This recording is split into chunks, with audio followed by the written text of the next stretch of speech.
Good morning. My name is Jezebel. I am the wife of Ahab, king of the northern tribes of Israel. The reason I called this press conference is to announce the execution of an enemy of this kingdom. His name was Naboth the Jezreelite. Can you tell us what crime Naboth committed that deserved execution? Yes. He blasphemed both the God of Israel and the king of Israel. And, in keeping with Jewish law, he was stoned to death. That doesn't sound like Naboth. By all reports I have, Naboth was a godly and righteous man. Naboth was the one who organized the day of fasting. Why would someone organize a day of fasting, and then blaspheme the God he was honoring during the fast? You can speculate all you want, but it's too late. Naboth is dead. That's all I have for now. Naboth was a prominent landowner. Can you tell us who will inherit his vineyard? The vineyard has been confiscated by the king. That's all I have. It's against Jewish law to confiscate a family's land, or give the land to anyone but his heirs. Yes, well, normally, I suppose it would be, but in this case, we are dealing with a blasphemer. But the law makes no provision for confiscating land from a blasphemer. The inheritance of land on earth is a symbol of our inheritance in heaven. Too late now.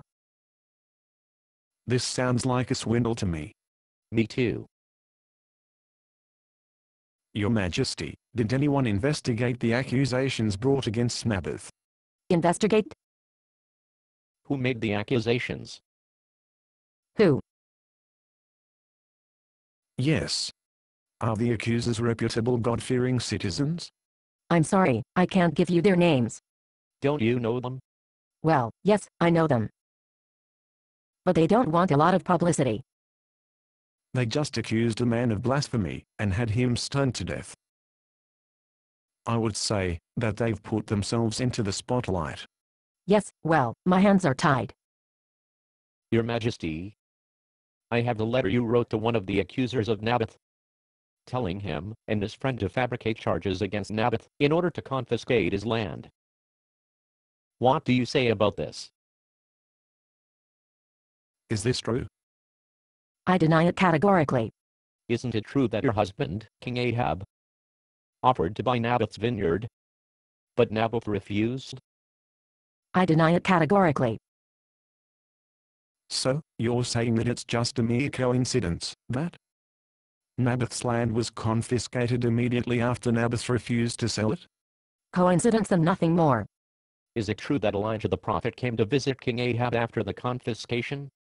Coincidence and nothing more. What did Elijah say to King Ahab? I don't think I like where this conversation is going. Isn't it true that Elijah threatened the royal family with death because you had Naboth murdered, and King Ahab confiscated the land that God gave to Naboth's tribe? Elijah is a troublemaker. He says a lot of things to stir the pot. Isn't it true that King Ahab repented? So God delayed his judgment on the royal family. Ahab is a spineless jellyfish. It would be just like him to repent. He's supposed to be the king of Israel, while other kings are off fighting wars and winning battles. Ahab just wants to stay home and work in his garden. So, Ahab confiscated the vineyard in order to turn it into a garden? Spineless jellyfish. He went to Naboth and begged him to sell him his vineyard. A king doesn't have to beg for anything. So, it's true that you had Naboth murdered, so that King Ahab could have a larger garden. I'm not admitting to anything. This press conference is over. Based on a play by Bob Snook. Conditions for use: do not sell any part of this script, even if you rewrite it. Pay no royalties, even if you make money from performances.